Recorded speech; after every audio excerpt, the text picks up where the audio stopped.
बिस्मिल्लाहि वस्सलामु अला रसूलिल्लाह। नबी करीम अलैहिस्सलाम का चेहरा मुबारक कितना खूबसूरत था। सहाबाए किराम अलैहिम रिदवान क्या फरमाते हैं, हज़रत सैयदना अबू हुरैरा रज़ियल्लाहु ताला अन्हु इरशाद फरमाते हैं कि मैंने नबी करीम अलैहिस्सलाम से बढ़कर किसी भी शख्स को खूबसूरत नहीं देखा।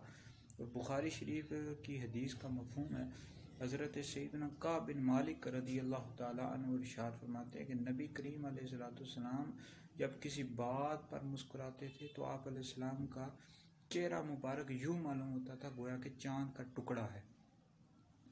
और इसी तरह हज़रत सैयदना मौला अली पाक रज़ियल्लाहु ताला अन्हु इरशाद फरमाते लम अरा क़ब्लहु वला बादहु मिस्लहु अलैहिस्सलाम, कि मैंने नबी करीम अलैहिस्सलाम जैसा खूबसूरत ना कोई पहले देखा ना बाद में देखा, और कोई भी आप अलैहिस्सलाम की मिसल नहीं था।